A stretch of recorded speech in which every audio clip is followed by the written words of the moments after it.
సుగ్రీవుడు విభీషణుడు ఒక రకంగా వచ్చి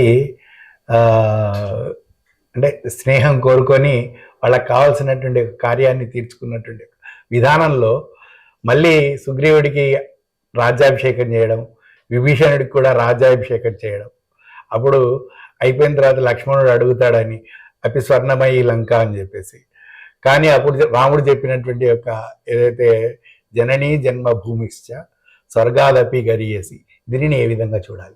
రాముడు ఎప్పుడు అధికారాన్ని కోరుకోలేదు. నిజంగా రాముడు అధికారాన్ని కోరుకుంటే వనవాసానికి వెళ్ళేవాడు కాదు.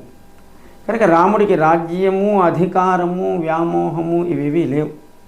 రాముడికి తెలిసినది అందరినీ ప్రేమించాలి, అందరినీ ఆనందింపచేయాలి, అందరి ఆనందం తన ఆనందంగా భావించాలి. కనుక భరతుడు 14 ఏళ్ళు పట్టాభిషేకం భరతుడికి జరుగుతుంది. రామ వనవాసానికి వెళ్ళమన్నా కూడా సిద్ధపడ్డవాడు రాముడు.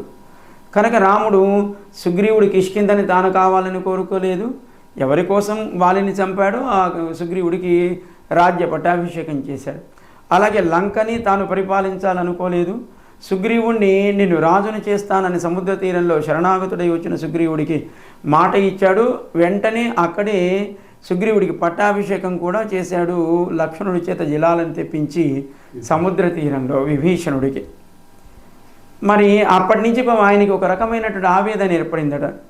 రావణ సంహారం కాలేదు, కానీ విభీషణుడిని పట్టాభిషేక్తుని చేశాడు.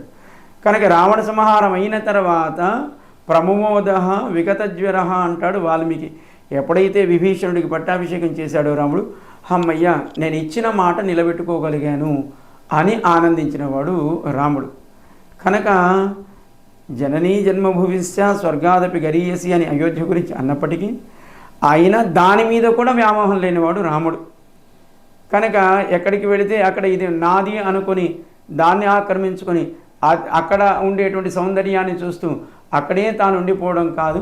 తాను ఎక్కడివాడు, తాను ఎక్కడి నుంచి ఎక్కడికి వచ్చాడు, మళ్ళీ అక్కడికి చేరాలనేటువంటి ఒక ఉత్తమమైనటువంటి ఉపదేశం మనకి రామాయణంలో కనపడుతుంది.